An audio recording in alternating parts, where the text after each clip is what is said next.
Hello and welcome to another game that I am casting. Not a great intro, either way.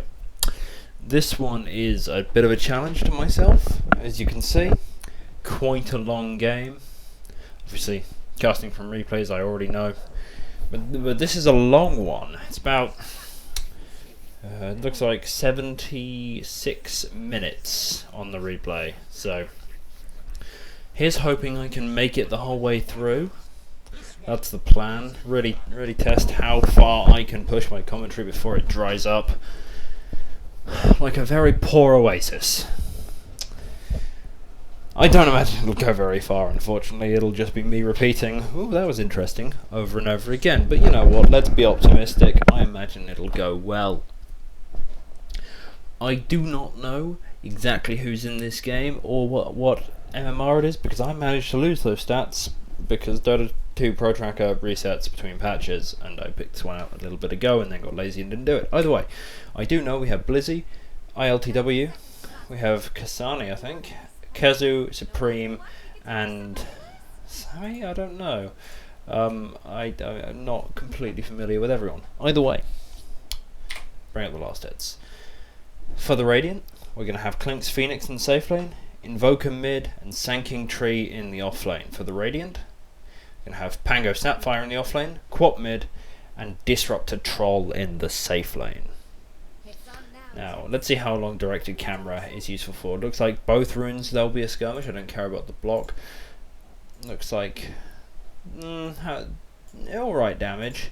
Meanwhile, a lot of damage into the troll, and it will be a 3-1 split favouring the Radiant at the bounties. Oh, it's Slayer from Navi on the trend, not.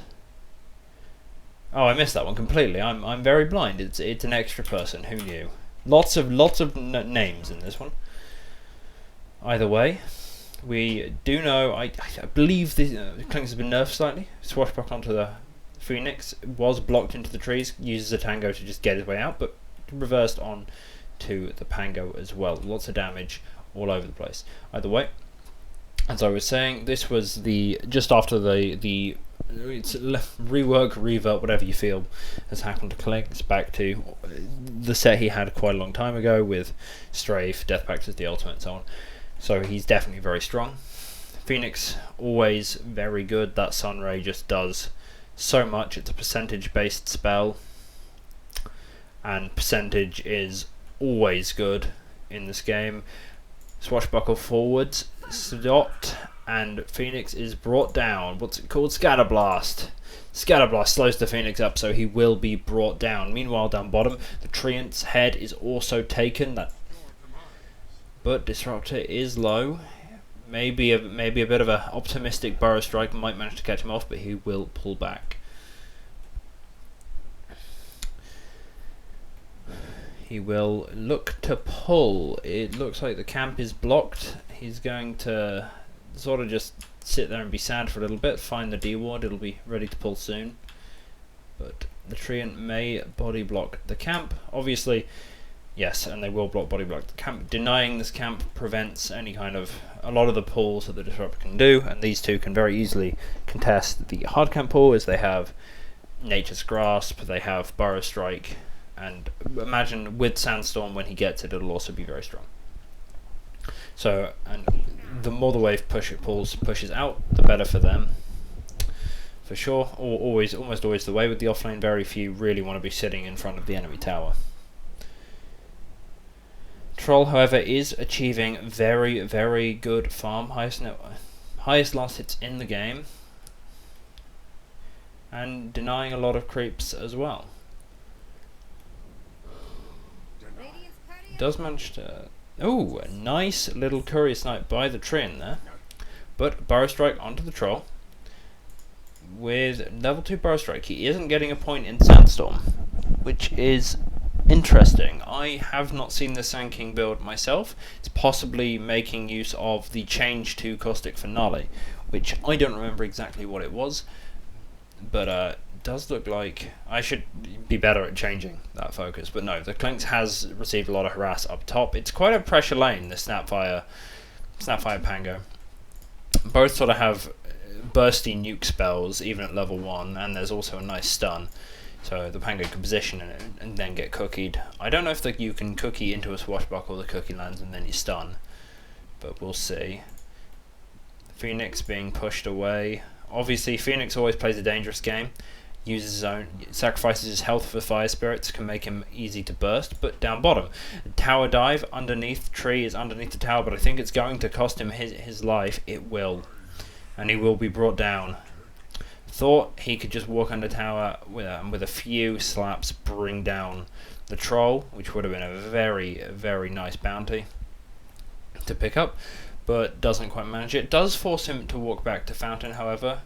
Doesn't have the mana to TP back, which is it's okay, but however Disruptor is still soaking the XP in the lane, so it's not a complete win. But it does create space for Sand King, deny some waves, or slow down the Troll's farm at the minimum, but he also gives up a kill. Not ideal. Nice pull. Seems up top the pressure just keeps coming out. As I said, Phoenix sort of has to play on the edge with Fire Spirits, at least until he gets his Tranquil Boots, which I imagine he will be looking for. Very useful item on a hero that constantly loses health. And he was brought down. Consistently harassing the Clinks, but the Clinks is currently has the highest last hits in the game, followed by Invoker and then Pango. So this top lane going well for both cores really, but a few more kills on the Dire side. The second set of bounty runes look like they will be another 3-1 split, starting to build that advantage for the Radiant. 1k advantage now. How many times did I just say that? Meanwhile, down bottom, no Burrow Strike yet. Glimpse back on the train will probably put an end to this, but a Burrow Strike forward and a Sunstrike from mid will find the Troll. Nice heads up from the Invoker to pair that up. We may see the Sand King go Veil this game to work with that Invoker. He is, I assume, playing Exhaust Invoker, which means Veil, Burrow Strike, Sunstrike plays are definitely an option. I do believe, is Sunstrike, I shall check actually, it's pure damage. I don't know if it's boosted by Veil, but I have seen that build come out before in high level games, but that may have been a few patches ago. Disruptor steps up and just the sheer right click brings him down almost immediately. But Sand King may pay for it with his life. Nice tree, cutting the tree for vision. Burrow Strike away. But he is just slightly slow, but the natural regen just barely keeps him alive. Did arrive on courier, so he should be back in the fight relatively quickly. But it seems like he has in fact chosen to go back to Fountain instead and hold the regen for another time, which makes sense since he is also low on mana, and it would limit what he can do in the lane. Otherwise, why am I looking at nothing?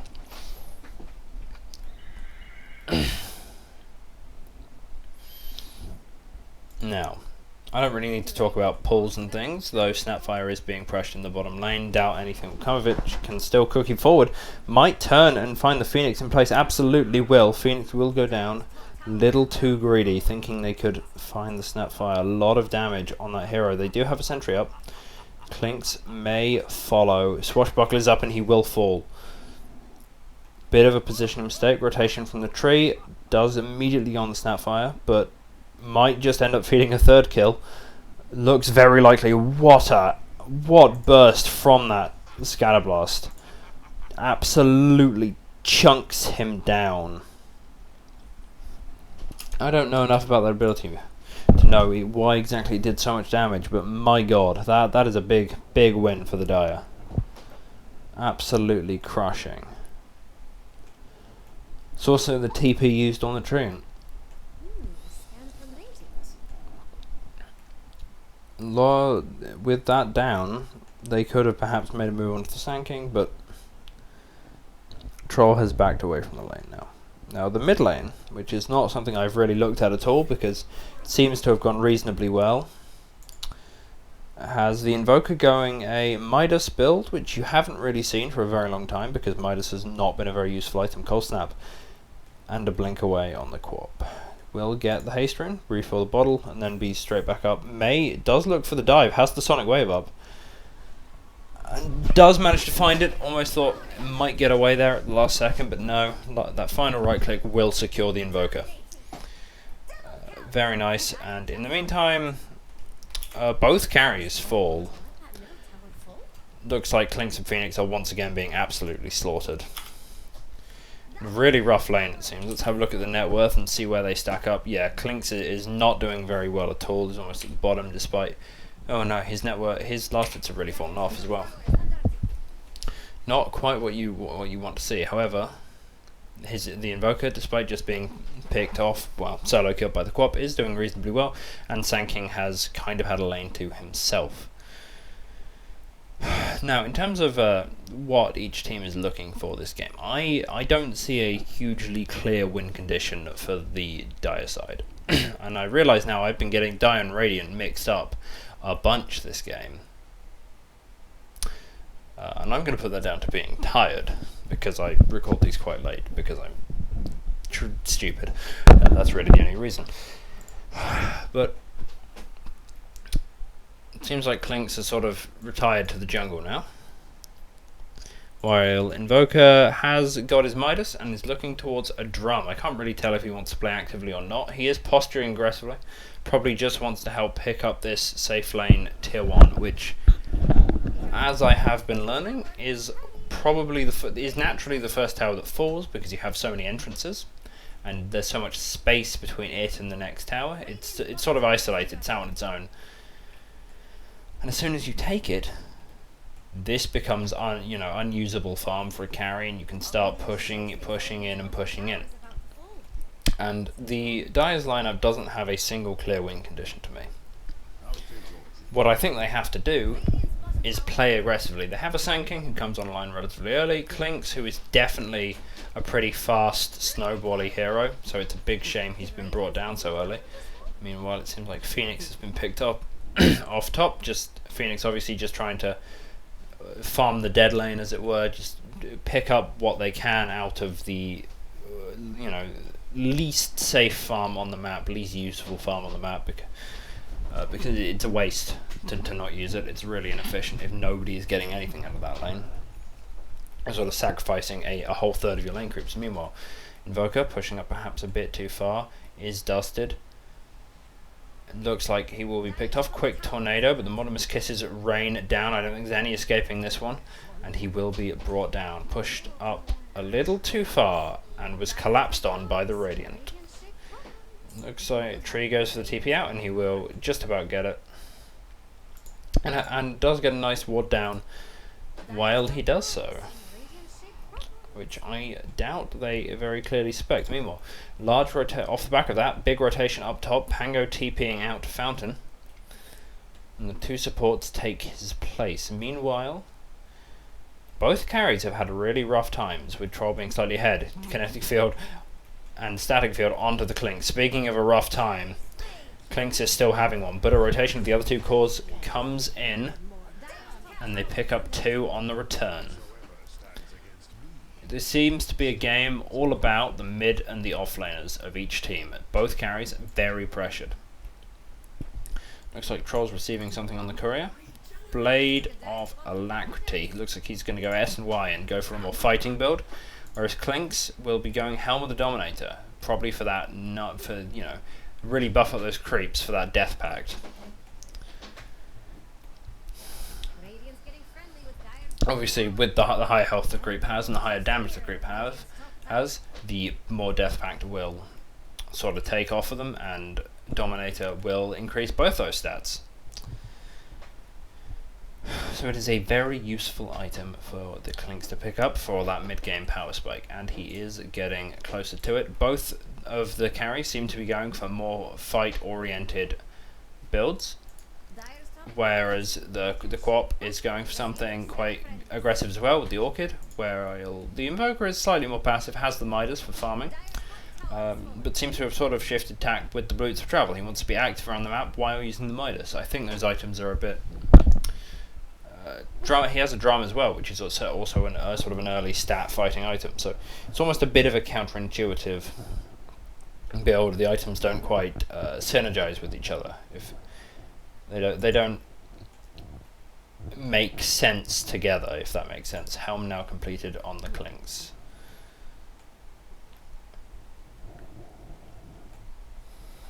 However, I'm not quite sure what the others are going for. Blink on the Sand King is completed, whereas Yule's on the Pango, with Yule's on the Pango. So both of them hit it, getting item timings. I think the Blink is a much more important item to pick up. Might be scouted out here. No, probably just about didn't get seen. So they have this opportunity to Blink reveal on the Sand King. But I really do feel like Dire's only real option is to play sort of fast and loose, apply a lot of pressure, because late game, I don't know quite how well Clinks holds up. Invoker does go for the Meteor combo into mid, but is caught up by a static field. His team counter-initiates back in, finds the Quap and the Disruptor, but Snapfire massive damage, outrunning Thunder, stuns up many of them, but Clinks comes in on the backlines and just tears through the Snapfire, while the other two seem to disengage. My apologies, my brain went absolutely blank for a moment there. They lose an Invoker and pick up 3 in return. Quite a good fight for the Dire. But they don't manage to turn it into an objective, which is a major problem. And during that fight, the Clinks turned up, the Troll didn't. But the Troll will be picked off on the back line at the end of the fight.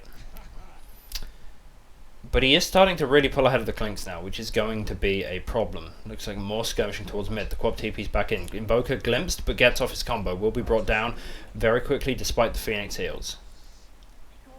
Hard to say who that really benefited overall. No objectives were taken. But I think efficiency-wise, maybe the Dire got a little bit more because they picked off the recovering Troll, who has now switched towards Manta style and away from SNY. And he really does. He's going to feel the need to purge off all of the debuffs and the problems that are going to be presented to him.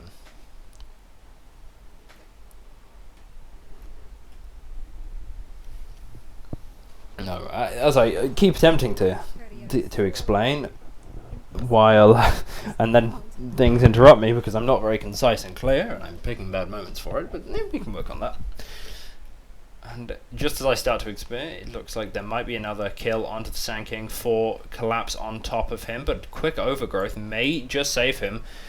Combo onto the Queen of Pain, doesn't get the cold snap off, so she won't go down. Snapfire falls as with the Sand King, and Disruptor is picked off slightly later. Quap just barely gets away, but the middle tower does fall. Oh shit, that's in the right way. The Quap just happens to just hang around with the Pango, and they find a Phoenix as well. Very good, generally a good movement for the Radiant there. They get a roughly even number of kills, and they get a mid tower, which opens up the Dire jungle for much easier plays. Treant just casually wandering by the Pangolier, saying hi and moving on. Always entertaining to see that happen when two heroes know there's no real point in them doing anything to each other.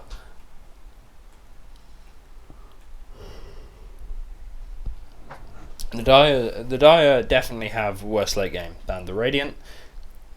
Pango and Troll both scale extremely well. Disruptor with an Ags is a force to be reckoned with, and Snapfire with a few items can become a very, very tanky sort of disable crowd control frontline. Quap also, if you build it for right clicks, can be very effective, but will definitely fall off the most in terms of the lineup. It looks like Disruptor just caught out of position and is brought down. Does create a brief window where the Dire can try and find a pick off or something else, maybe move towards that first Roshan, but doesn't look like they will quite capitalize on it. Get some aggressive vision down. It definitely feels like they want that Roshan. Their vision is postured all around the pit. But the problem with the Dire's lineup, I see, is Sand King scales reasonably well, but does suffer when the BKBs come out. Invoker obviously scales very well, but suffers when the BKBs come out. And the Clinks is very good, but is more of a pick-off, but is quite squishy and easy to kill, and is more of a pick-off hero, as we're seeing now with the Sand King's assistance. Melts through the Snapfire, but in terms of team fights, and it seems like a team fight was taken up top that I completely missed because I was waffling about nonsense.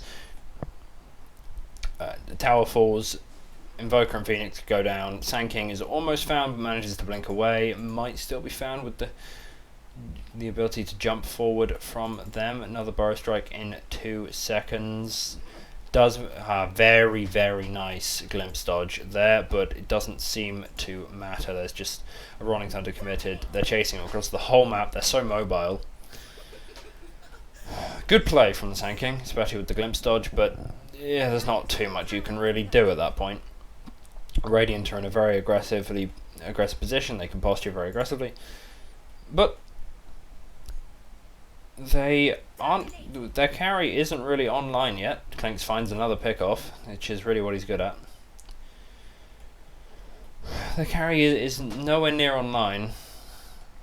And Treant posturing out, finding waves, keeping waves pushed, being in the area, and setting up vision and kills for his team. Invoker comes in, they find Snapfire, but they trade out the Treant 4-hit. Pango has arrived. Quap is coming closer, but the rest of the Dire are also coming here to look for a fight. Seems like the Radiant have an idea of what's up, but Clinks is already very far ahead, has the vision on the Troll. Disruptor is here now, which makes this quite a dangerous kill to go for us. The static field is ready. We have a lot of vision thanks to this Clinks. Very, very quick with the new Skeleton Walk. Sees a lot, but the Radiant will sniff out the ploy and back up further than the Dire are willing to pursue. They do seed their jungle, however, which gives the Dire a window into pushing this tier 2 right here.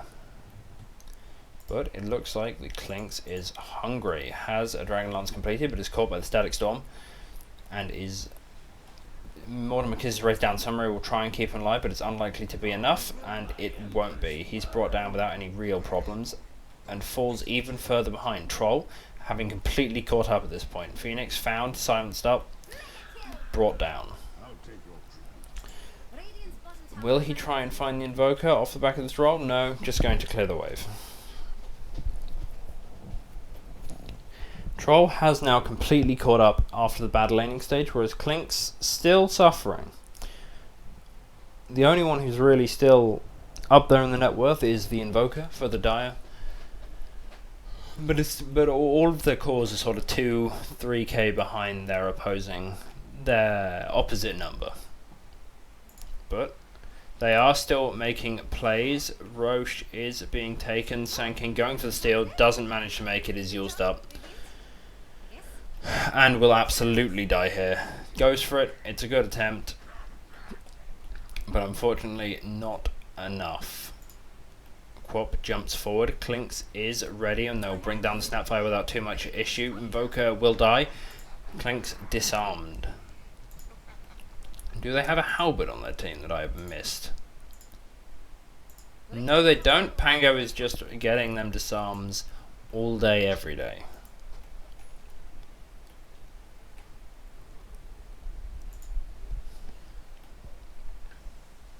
Another pick-off for the Clinks. Shame the Clinks no longer has his damage gain on Death Pact anymore. However, he is still an absolute monster. This is looking very dominating for the Radiant. They have an Aegis. All their cores are ahead. Their supports are behind. Well, one of them. Their supports are basically even, really. Looks like. So I am wondering how the Dire are going to come back into this. The Troll is just going to get more and more scary as time goes on, and Clinks is very behind. Does Death Pact his Helm creep and then run away? That Death Pact is very scary, giving him 150 bonus damage. He'll absolutely tear through that Snapfire. She does use herself and get away. Meanwhile, the rest of the team breaks the Aegis on the Troll. The Radiant are coming back. They want to try and save their carry. Rolling Thunder is committed, so is the Troll ult. Treant will be brought down without too much difficulty. Will they go for any more? Invoker found and killed with the AoE skills. But Disruptor is found on the back lines. God, I should really have done this when I'm more awake. Either way, it's not like anyone will be watching this far. I'm struggling to truly figure out what the Dire's next move is and provide that sort of critical commentary. Let's zoom out a little because, you know, then I can see more and say more, assuming my brain keeps up. It looks like is it just BKBs coming out at the moment? There's a Lotus Orb coming out on the Sand King eventually. He has his Yules now, but BKBs coming out on Invoker and Clinkz, which will help massively. Lotus Orb is already complete on the Pango. Diffusal is now finished up on the Troll. Maybe it was last time I looked, but either way, he is steaming ahead. 12k net worth now, 4k, 2k ahead of the Clinkz. Can't do maths either, apparently. And has absolutely recovered from his bad laning phase, leaving the Dire in a bit of a way, 7k behind. Though no one has really lost any territory yet. Would like to see some smokes come out soon for some proper pickoffs. We do see the tree just existing in a lane and constantly pressuring it. It has the Meteor Hammer, has the Nature's Grasp, and will permanently just pressure while healing up your own trees. Glimpse onto the Clinkz. Trapped by the Static Field. Rolling Thunder may be committed. Supernova goes down defensively, and that will allow the Clinkz to just escape. But it is a very large ultimate committed. Quab TP's back, looking for the Treant, but the Invoker is here. But she runs away. Sand King just trying to buy time for this tower, doesn't seem to really be managing it. He absolutely cannot stand up to 2 or 3 heroes. And his TP's outfounded.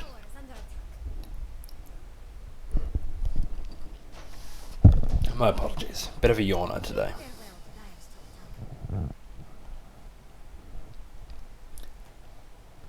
But no, Treant makes it very hard to slow siege down these towers with the... which one is it? Nature's Embrace? Living Armor, that's one. Who knows what I'm talking about. But living Armor allowing the towers to regen back up if you don't take them down. However, if there's one hero that just wants to sit at a tower and break it down, it is Troll Warlord. Absolutely melts towers as we saw at the top lane just a second ago.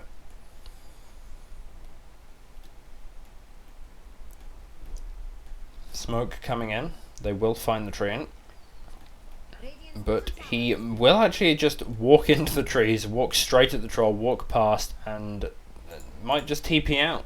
Might Nature's Grasp the next wave. Either way, he breaks and dodges the smoke. Meanwhile, Pango is found by the Clinkz. Uses himself up to dodge the instant kill. Clinkz and will manage to get away. Phoenix is brought down on the backlines at the same time.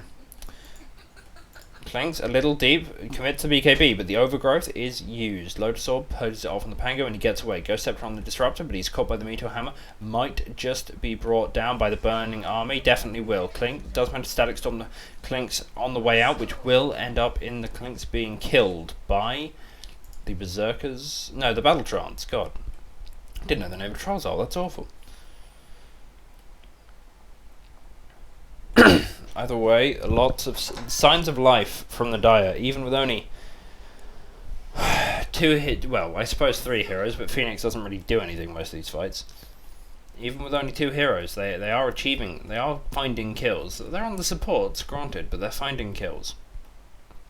If they can really make plays with the whole team together, or even with slightly more, you know, with 3 full heroes where the Phoenix doesn't instantly die, or yeah, something more like this, where the Phoenix is actually able to get his rotations off on the backlines. Or with perhaps 4 heroes. Another defensive Supernova. The Radiant starting to collapse in. Invoker TP's out to the top lane. This may be the offlane tower falling. They are managing to move the Radiant around the map as 5 and sort of eke out a bit of farming efficiency where there probably shouldn't be any. And over here, Radiant's top tower.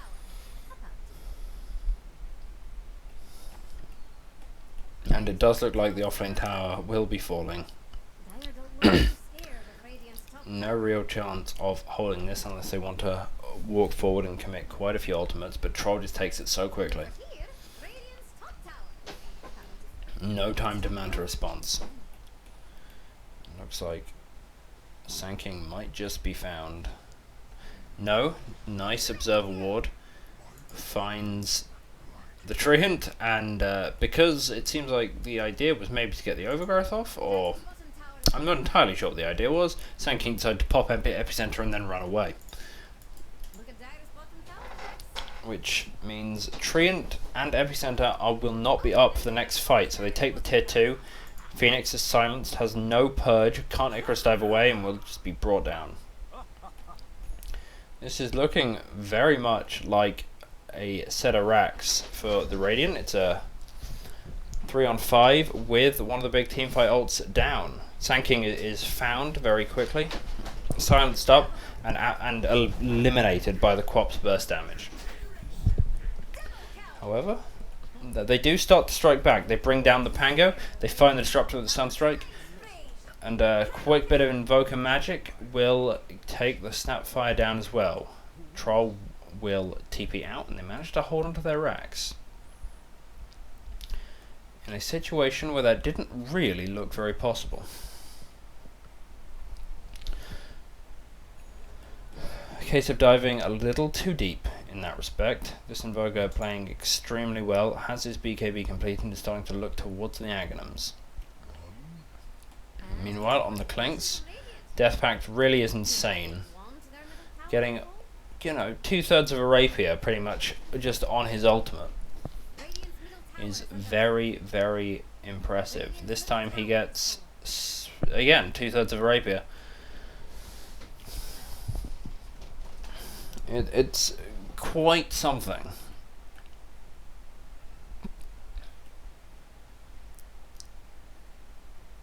And really makes this hero hit like a truck. He is found, but Clinks is somehow one of the most tanky heroes in the game at this point, with the commitment of his ult. Quap will blink away. And Snapfire will fall, Supernova will go off, and Clinks will return to farming. A lot of map movement in this game.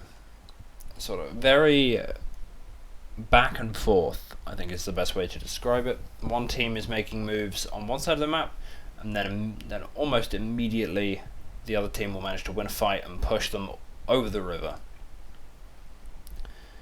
And simply repeat and repeat and repeat. And I think so far the Radiant has had the edge. Obviously they've had the gold lead to show for it, but also they definitely have managed to squeeze more towers out of it. However, with the treant has finally sort of brought down that bottom tower. I'm not actually sure when that happened, but it happened. I'm not doing very well this game in terms of really keeping up, but this constant pressure is definitely a problem. And if they'd been inclined to take a rush fight, they definitely knew it was going on. This would have led to a 4-on-5 as the Snapfire was brought back in order to deal with it. Which is part of the charm of treant. You just have a lane that is always pushed. Always pushed. Or they have to commit heroes to searching him out and dealing with him, and in response, your team can then kill someone on the other side of the map. For example, this Pango, who wants to roll away, but the epicenter's found. Deafening Blast doesn't quite connect. Does have the Burrow Strike available if he wants to go searching, but manages but blinks back instead. TP's out and will get it away, but is glimpsed back. Kinetic Field. Static Storm is dropped. God, I am bad on ability names at the moment, but Static Storm is dropped. Sanking will be killed. And the gold lead starts to build again. we've really seen Dire start to sort of just poke into the Radiant jungle and definitely into that bottom lane, and then be immediately forced back by aggressive movements from the Radiant. I'm both sides of the Dire now. Who cares? Yay. Hooray. I should really get rid of that. It ruins all the suspense. Invoker isn't found. He's trying to cut creep waves, it seems, and just keep lanes pushed. They do have a basher, but no lucky bashers there. Very unfortunate. Invoker just manages to TP away. But when the Abyssal Blade comes out, that won't be a problem anymore. But it will still be a little while until that is the case.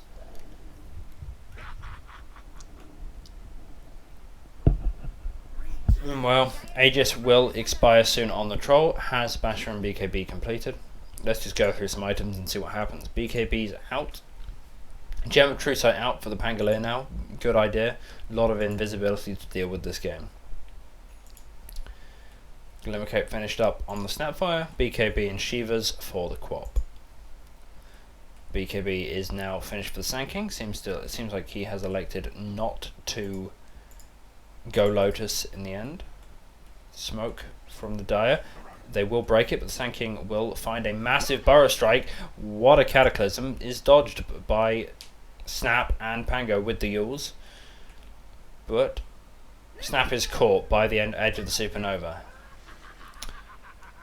Seems like a very good team fight for the Dire. Rolling Thunder's committed, but BKBs are out. Quap commits the blink forward, doesn't quite have it up yet, but manages to cheese. Uses the cheese to heal back up, but they will not stop there. Looks like the Aegis will be broken once. Sand King brought low is taken down. Can they kill the Troll once again? They know who he is because of the Lotus. And it looks like they might just have the damage, but no, he's quite a quick one. Invoker. Ghost walks forward to try and bring them down, but Quap gets in the way. Everyone brought quite low by that fight. But thanks to the cheese and the Aegis, the Radiant managed to pull out ahead. However, it is quite a good sign for the Dire that they can pull out a fight that is even that good when they feel this far behind. Clinks is even further behind Troll than he used to be. And despite that, the damage on this carry is absolutely mental. 450 or so attack damage, which is bonkers, frankly. With 35k health, he just does not die and hits like a truck, and that's not even including searing arrows. This guy hits for about 500 damage, and he hits fast.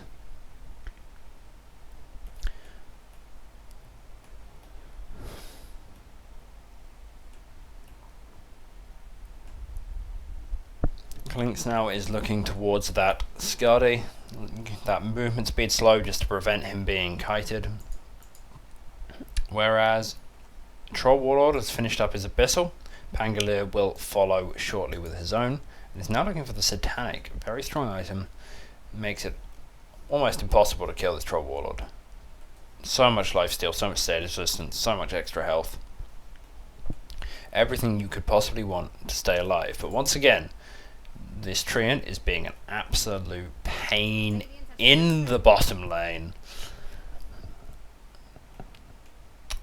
Just meme hammering waves, dropping the Nature's Grasp, just killing them, keeping the lane pushed all times. But they managed to find the Invoker with an aggressive play into the Dire's Triangle. Don't know if they were smoked, probably were. Kind of need to be at this level to really get kills into a triangle. Maybe Invoker was out of position, I didn't quite catch. But now the Radiant look to pressure high ground. Only Clinks is there to defend. This is very difficult. This is the worst lane for them to pressure by far. because it's the one that's always being played by the tree, and Snapfire pretty much dies instantly just by existing. Gets a glimpse, but only it sort of moves it sideways rather than backwards, so no, a valiant effort, but nothing changes. And with the Treant constantly pushing the bottom wave out, Is Dire going to let that middle tower the creeps are all the way down here. I mean, that's... You can't really push if your creeps are almost the entire lane away. Dire's middle tower is under attack. Which means Treant is single-handedly saving racks at the moment, in a way, if you think about it. If you really sort of stretch the truth. But he is playing very well. And being an utter pain, they have to either commit heroes. Looks like the Clinks is starting to really pop off. The damage almost brings down the Pango in a 2v1 over the river. But both sides sort of give up on the kill. And the game falls back into this very sort of relaxed farming vibe where both teams are sort of content with the game state at the moment.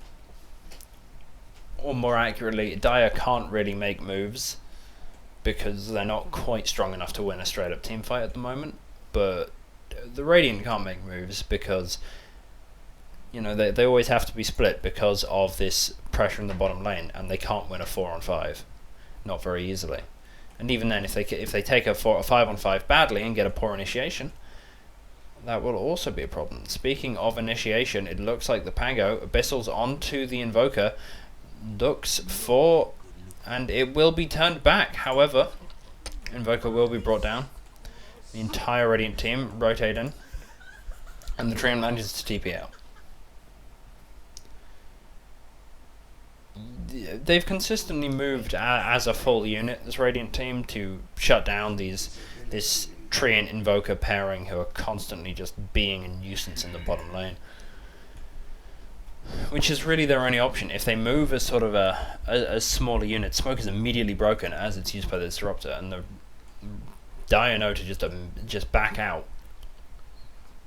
But they won't back out, they will take the fight instead. Sunray manages to miss the mark, and the Troll comes in from the backwards, quickly bursting down the Clinks, but he just has so much health it won't go down. Supernova is committed, but it will fall. There's enough attack speed on the Quap. But the rest of his team gets out as a result of his valiant sacrifice. But it really is a huge nuisance to the Dire, this constant pressure on this bottom lane, because if they don't deal with it, they will end up trading racks. It pulls them away from the rush bit, even though they've won every single rush fight they've taken every rush without any kind of contest. What was the extra item this time? If by my count that should have been the third rush. Looks like it's free Ags on the Disruptor, who just is atomized by the Clinks, as is tradition at this point, but that Ags is extremely powerful. For anyone who doesn't know, it mutes all items. Means no BKBs, no save items, no halberds, no meme hammers, no nullifiers. I don't need to list off any other items, but it makes fights a lot easier. If you manage to trap a whole team in a Ags upgraded Static Storm, they lose the fight. Does not matter, you know, because at that point all your fancy items don't mean shit.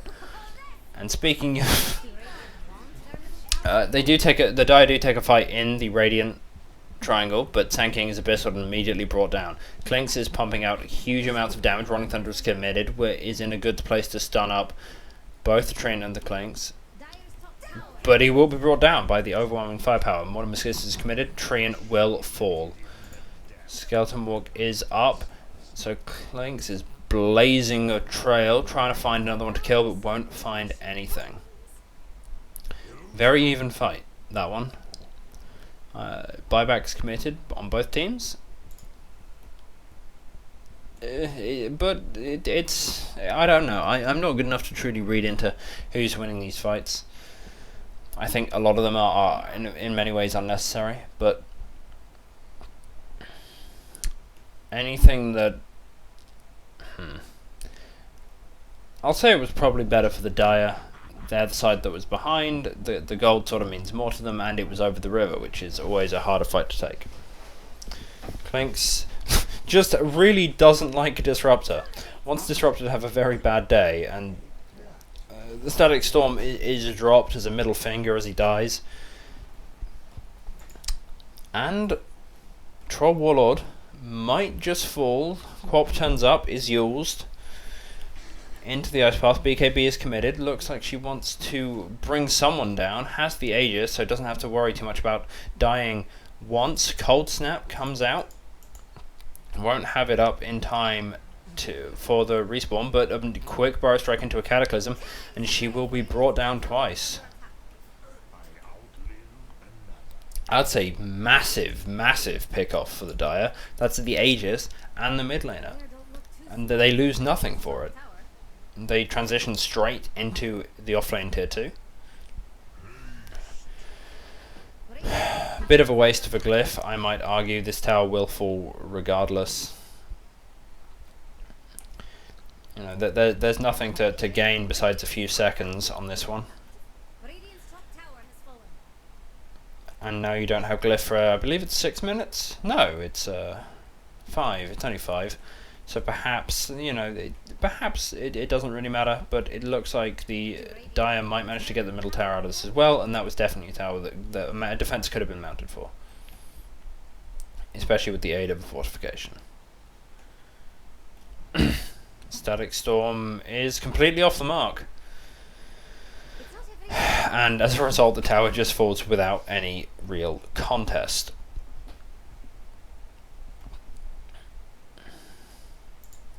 Clinks has a butterfly complete now. No MKB in response yet, but it is on the list. Pango also does not have anything that builds out of a javelin. You often see maelstroms and things come out on a Pango, but this game, it's not really the game for it. You need to play a more utility focused Pango. And need to do it quickly. And you also really needed the self-dispel on the Yules and the dodge. So no Maelstrom this game, which and nothing built over Javelin, which would have definitely helped. It certainly doesn't hurt that MKB is one of the better items a carry can buy at the moment.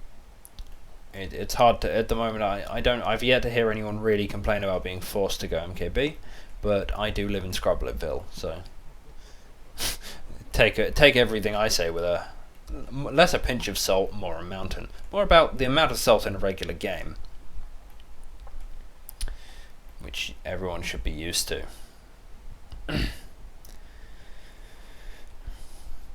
I like the backpacked helm of the Dominator. It really is just being used as a to buff up a creep, so Clinks can just you know, have a bit of a snack. The only downside being that the extended cooldown doesn't quite match up with the Death Pact timer, as you can see.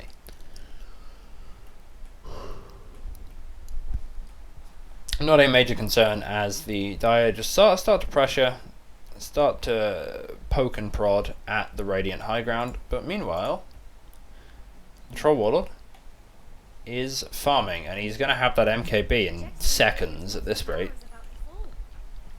Or basically, or has it finished up already, just magicking money out of nowhere. But as a consequence for pushing that wave, they will lose a ZRX, which isn't the biggest deal. Quap will fall, caught by the Burrow Strike in the epicenter.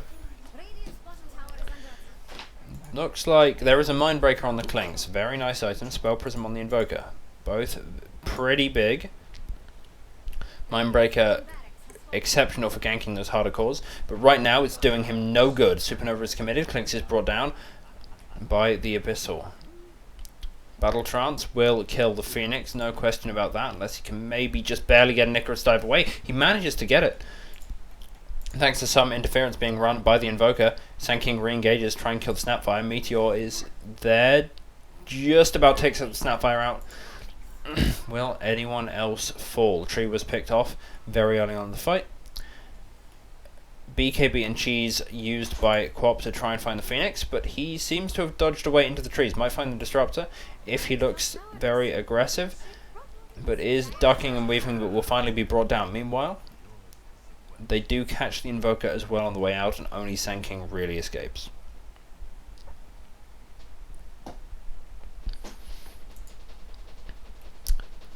Look at that gold swing. Let's have a look at that in graph form. Not actually what I thought that would look like, but considering that was a major gold swing towards the Radiant. But as you can see, bit of a rough time for the Radiant. They were very ahead, very in control, and now they're less in control. Few very good fights gone the way of the Dire. A few very key pickoffs, but now it looks like they will respond in kind and start to look to racks as well. That tier 3 just obliterated by the Troll. Further, obviously, very good tool for taking racks, and it looks like they'll definitely get the full set, so that puts them ahead of the Dire, who only got one of the racks. And then we're a bit preoccupied with a rather poor team fight to get anything else out of it. Yeah, I think we're starting to reach the point where my commentary is drying up, and so is my throat. So I will be pouring myself a drink. I imagine it'll turn up on camera, on microphone, but I don't hugely care. But Abyssal Blade onto the Clinks will be brought down immediately, even with Sunray support. Sanking is also picked off. Immediate buyback on the Clinks. Rolling Thunder is committed to make space. Supernova used defensively, and the Radiant will disengage. Of course, a big team fight, big pickoff had to happen as soon as I looked away from the screen. But Clinks did buy back for that, and is now wanted to look for a kill to try and make that worthwhile, but doesn't manage to.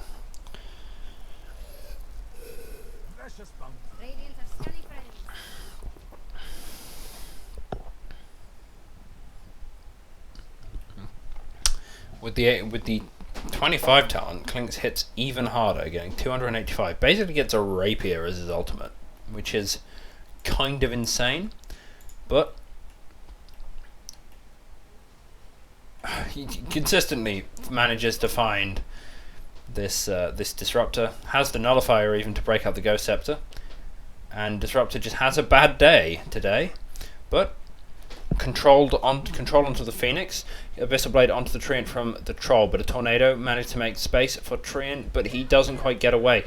Troll, however, is very low. Refresher comes out on the Invoker. Looks like we might see some Refresher combos. Double buybacks from the Radiant immediately as soon as they go down, and the Dire try to disengage. Buyback on the Treant. Clinks is caught. They have two Abyssal Blades. They have the Battle Trance committed. There's no way he's getting away from this one. That is a dieback on the Clinks. 125 seconds without their biggest source of damage. It's a huge. It was a good idea from the Dire. Definitely a big fight.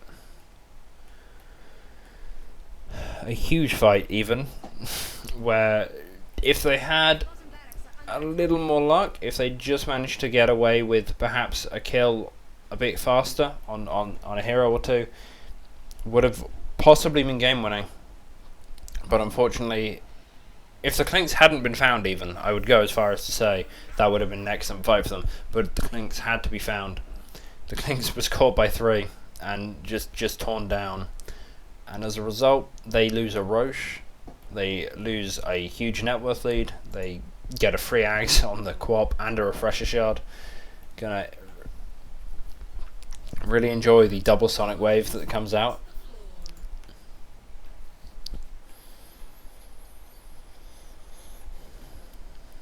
And it looks like they may just immediately lose another set of racks. Cataclysm is brought out to kill the Pango in the jungle, and Tree is pressuring a lane, but pressuring lane is no substitute for losing lane of racks, which is what has happened. They did get that down there, I don't know when, probably before, in the fight. BKB committed by the Invoker. But the Quap is very aggressive, does so much damage. Overgrowth is found, force stuff towards the fountain, but manages to link into the Burrow Strike.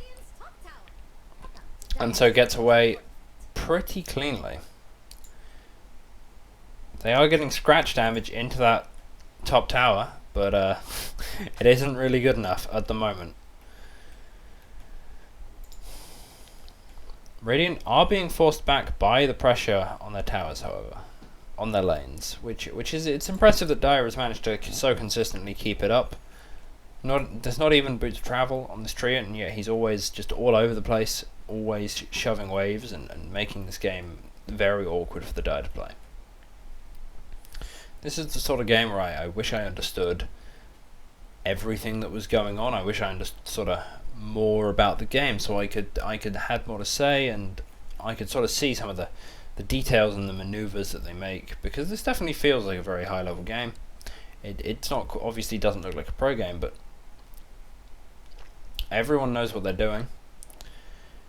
Even from behind, normally a 17k net worth lead would, a 10k net worth lead even, would feel insurmountable, and just you definitely feel the two sides were very different in power, and the game would have sort of been cleaned up and very cleanly ended. But this game, the Dire have had a lot of life in them. They've constantly fought back. Radiant are scanning for enemies. They've achieved a lot. They very, very effectively played this map. They've managed to strike back constantly, but DD Quap looking for this Clinks. He does not currently have the death backed up, so he really doesn't want to fight. He just runs forward, doms a creep, eats it, and once again finds Disruptor. It's almost a running joke at this point. This Disruptor dies again, and this time he dies without buyback. Phoenix was killed and did drop the gem. Gem will be claimed by the Snapfire. Clink's looking for kills on the sidelines. Invoker is there to support, gets the Hex out, but there's a 4-staff away on the Pangolier and a Glimmer Cape. Looks like Pango might just get away, however, TP in from the Sand King, and a poor choice of Swashbuckler will bring him up. Hex on to the Queen of Pain, but she does have Aegis, maybe harder to bring her down than she thinks. Abyssal onto the Invoker, and he's immediately torn to shreds. Buys back, Epicenter is committed on the Sand King, tries to get away, but the Epicenter just doesn't do anything. However, Aegis is broken by the edge of the Epicenter onto the Queen of Pain. Buyback on the Invoker manages to kill the Snapfire.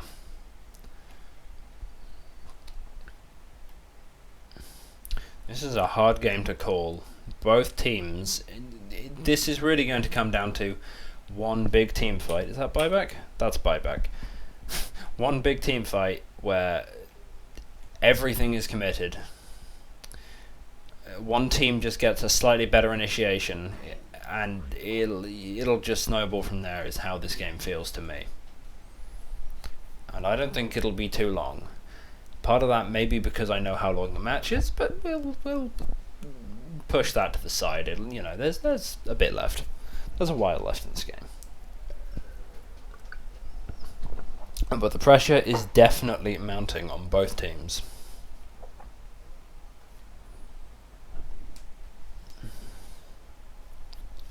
I definitely feel like I've been a bit Dire-centric this game, so let's have a look at the Radiant. Let's focus on what they're doing and try and figure it out. We have an Octarine finished up on the Pangolier. I'm not entirely sure what the purpose of it is. Genuinely, I actually don't know. I guess it's not really a spell lifesteal thing. The cooldown on Rolling Thunder is definitely not bad, but I won't pretend to understand it. We now see a Divine Rapier in the quick buy for the Quap. I wonder if that might even be a real idea. MKB finished up, Skadi finished up on the Troll. Cheese is in possession of this Queen of Pain, and she has a Satanic. So she did go the right click build I mentioned many minutes ago. Radiant posturing aggressively in the just generally posturing aggressively, trying to squeeze the Dire. just try and build that net worth lead. But down bottom, as always, the Treant is being a pain in the ass. Doesn't manage to get the TP away this time though, and will pay for it with his life. And he has no buyback. We'll have it in 40 seconds, but that may not be enough. He isn't the biggest team. He isn't the biggest member of their team fight, but he does carry the halberd. He does have the overgrowth. They are very important items. Lotus could also be clutch if he gets it for the abyssal or some other big key usage. But you've definitely the only player who I've really seen. There's been a couple of players who I can see a very clean logic on in this game. Treant has decided to push the bottom lane, and by golly, that's what he's going to do, and he's going to be a pain in the ass about it. Phoenix and Disruptor are just going to die first in the fights because they get picked off because it's just not their day. Clinks is going to pick people off. But those are the only heroes I see a very clear style in what they're doing. That's because I'm bad, not because they don't have one. I don't know where I was going with that. Oh well. Either way, Radiant just sort of shoving waves at the Dire base. Eventually something will happen. We do now have 30 on a couple of heroes. Clinks, Quap and Troll, which is pretty strong. It gives a sort of Rags effect to Battle Trance. No, sorry mate, I'm casting a game, as much as I'd like to play with you.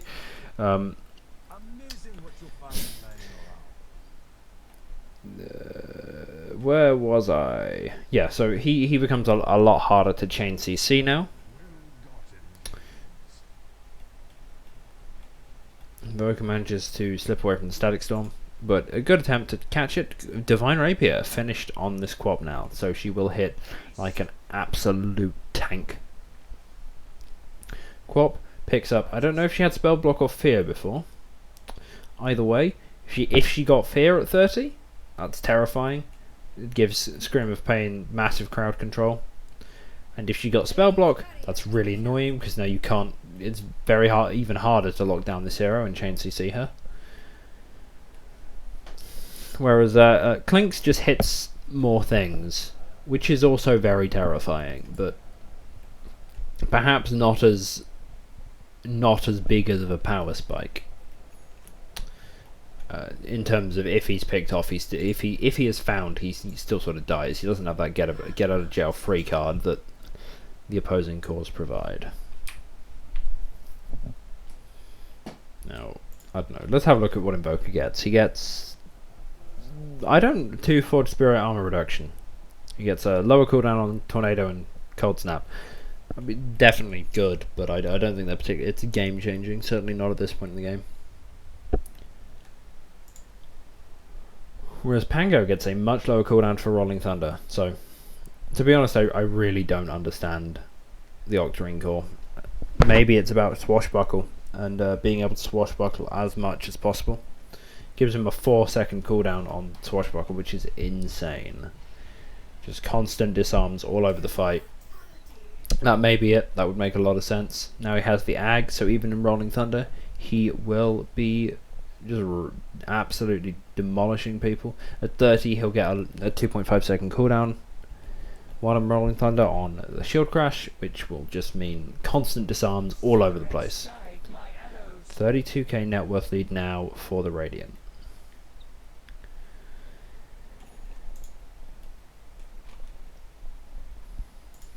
Buybacks on everybody but Invoker and Pango, and they'll probably wait for Pango's buyback to really go for something.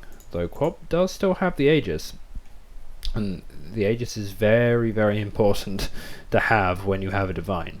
I don't remember how long ago it was, but it was definitely not the most recent Aegis. It'd be very unfortunate if it broke mid-fight. That would be very unfortunate. Cheese consumed. An Abyssal wasted on an illusion. I don't think I'm ready for the high-speed team fight that is definitely coming as Radiant siege this high ground. But I will do my best to say words very quickly. Ooh, Woodland Striders are on the Clinks now, which are always fun to see. Pango also has a pair, and they're just having a proper standoff with the tree lines. There's Ex Machinas, I believe, on Quap and Sanking. They refresh all the item cooldowns, which is extremely useful. Less useful perhaps on Sanking, however. But Clinks has the Woodland Striders, and Invoker still has a Spell Prism. Let's see what other top 10 neutrals. You have a Book of the Dead. You have the Apex on the Troll Warlord. And yeah. So, very good. Decent neutral items. I don't think there's anything extremely game changing. Ex Machina on the Quap could be extremely useful as it gives double BKB, double Satanic, double Bloodthorn. You get the idea.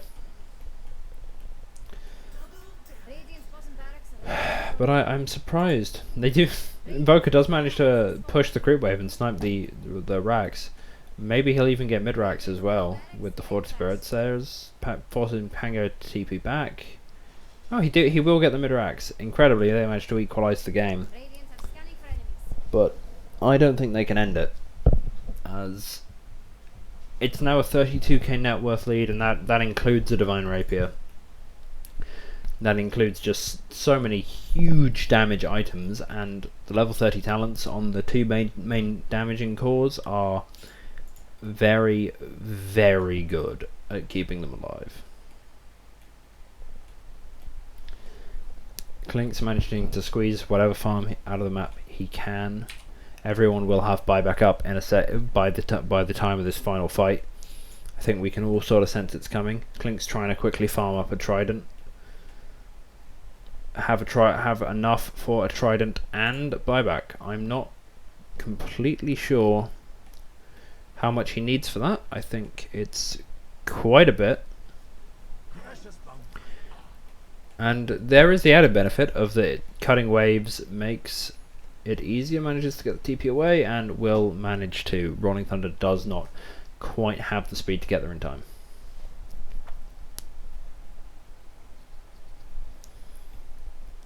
Moves away from the trident, looks back towards Ascadi. You can just run straight out to Secret Shop and get it. Though he doesn't have enough at the moment. So perhaps he has decided to cut a few more waves, kill a Disruptor. Looks like this may be the big fight that ends the game, or at least perhaps the big pick-off, as Sanking will be forced to use buyback if they start to threaten the base. Okay, actually nothing happened there. We have this Tree and Invoker pair who have been playing together the whole game, starting to push the bottom lane, and we have the Book of the Dead minions to answer the Forty Spirits. Everyone is just sort of playing the map. I'm just amazed nobody's really died. Only Sanking's been picked off so far. All the lanes are all over the place. They're normally sort of the lanes are tend to be sort of at the same, roughly on the same side of the map at least. But Lotus onto the Phoenix. For both Abyssals, they just pull him straight out of position. It's an interesting way to use it. I think Dire's fortification will But the Aegis is now reclaimed on the Quap.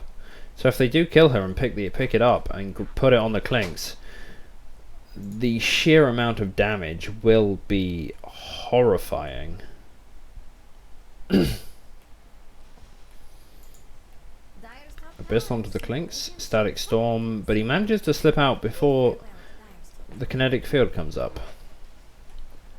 But the cooldown isn't the longest. BKB's committed to try and kill this Quap, but it's just not quite enough. Tornado doesn't touch anything. 44k net worth lead now for the Radiant. 45, and yet they still don't feel comfortable ending the game. I know it's got to end soon.